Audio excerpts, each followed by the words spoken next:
I'm now over at Flagstaff Medical Center on a different job than the last video. I'm doing a pirate ship scene here in the kids' playroom, but I need some real nice clouds, so I'm going to use this opportunity to show you, and I want to add some things to the information I gave you on the last video.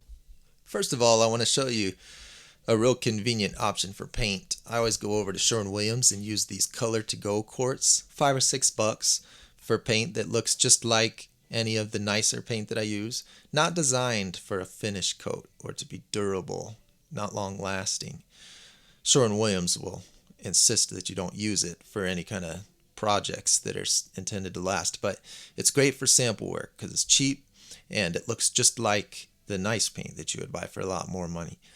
It's interior, satin sheen, water-based paint, just like I use for all of the murals that you see me painting on interiors.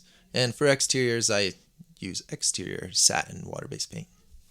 I'll use the same round top shape on these clouds, but then as I come down to the corner, rather than taper it out to a point like I did on the previous video, I'm going to round it on that edge. I want to show you how the bottom edge of the cloud is not necessarily completely flat. It'll be flatter the lower you get to the horizon because of your perspective. But as I said earlier, the more upward you go and the more you see of that bottom side of the cloud, the less it's going to be flat and the more rounded it becomes. Kind of like looking at a circle. As it's tilted sideways in perspective, it becomes an oval. The bottom of the cloud is like that, so you can see I'm making an oval shape on the bottom edge of this, and that's going to be an area that I will fill with the shadow color. Now I'll start on the first coat of the white, covering up all of this guideline.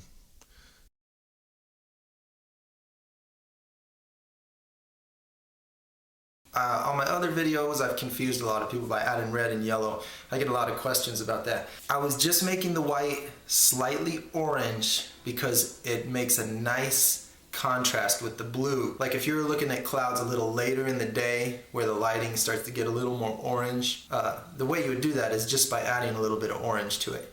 But for this purpose, just pure white, we're just looking at midday clouds. So I'll put a whole bunch of white paint here on the wall, and then I'll just keep pulling it off of that spot. Good brush handling is going to be real helpful here. So notice that my bristles aren't entirely covered with paint. I only dip the tip of them in the can, and I try to not allow it to get completely covered. It'll be a cleaner process for you if you can manage that. And then I notice the position of the brush, how I keep it pointed right at the wall. The bristles have a certain amount of stiffness to them, and if you allow them to straighten out, they get in that texture, and you can use them to create all those little puffy shapes. And then you can see that dabbing motion also. That technique of dabbing it to make the puffs on the cloud, it works real good when the bristles are loaded with paint, but as the paint starts to come out of the brush onto the wall, as the bristles are dry out, then it doesn't work so good anymore. So I keep dipping in the paint. I have to use the brush nice and wet in order to get those shapes up on the top there.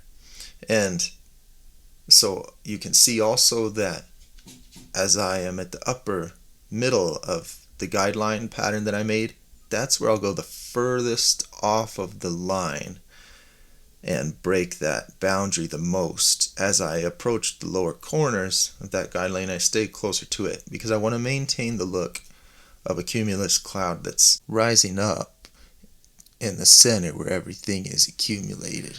Now, just like I said, that a cloud is a cluster of shapes made up of smaller, similarly shaped clusters made up of smaller.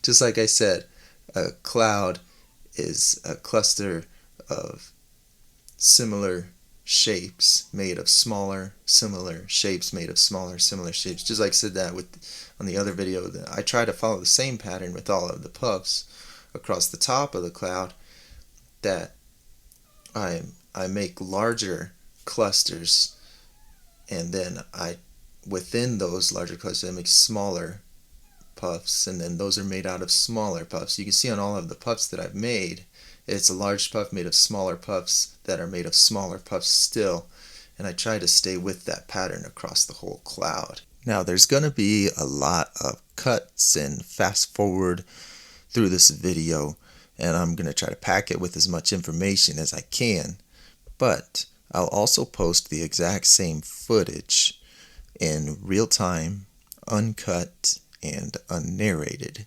so that you can see everything as it happened and follow along if you want to. Bottom edges are going to be flatter than the top edges, so I'm going to stick with that. I'm going to slightly change it, but not a lot. Up here I can make big bumps. The ones that are pointed upward can be bigger.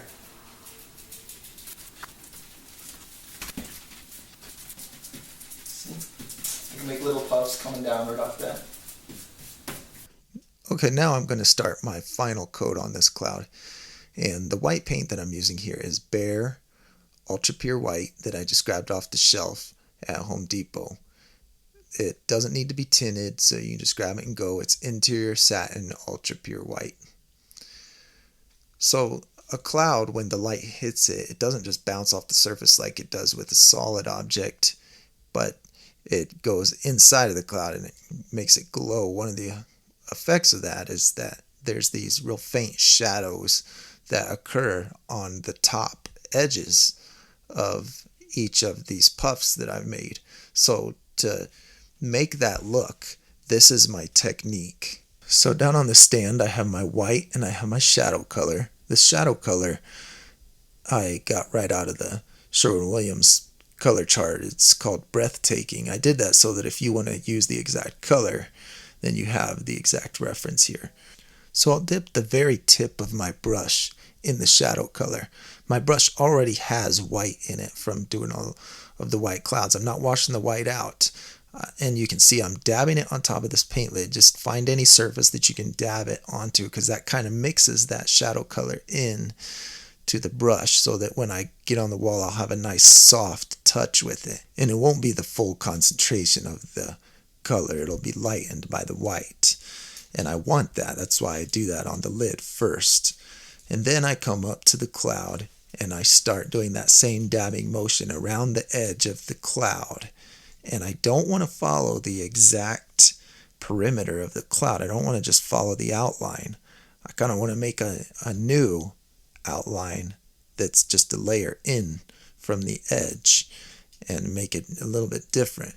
And each time I come back up and do another layer of this technique, I'm gonna do it like I'm drawing a new differently shaped border around the cloud. As I get closer to the center, I'm going to do less and less of this so that the middle of the cloud stays nice and bright.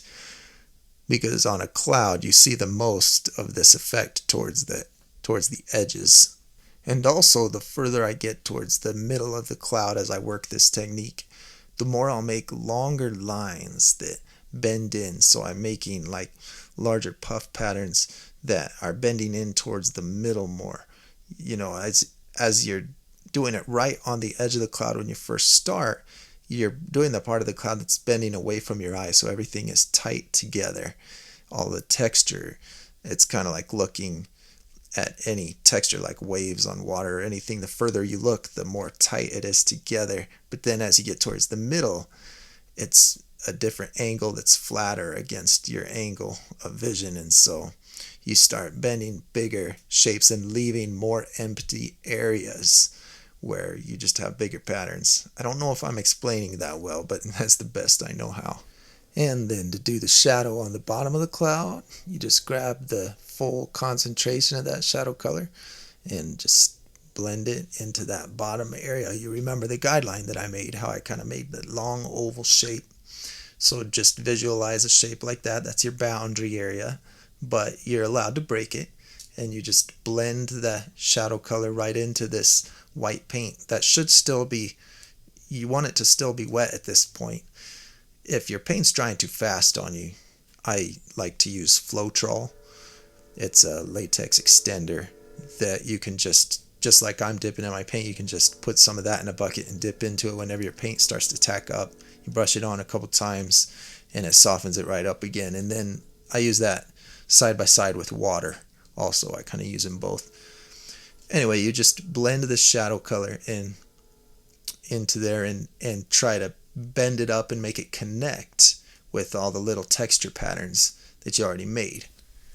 And I can give the cloud a little bit of depth from the underside also by taking white and just adding it like this, and then I'll fade it downward. I'll leave the top edge a lot sharper and then fade the bottom edge down, so it's like there's a divide in the cloud and the light's coming through the bottom of it.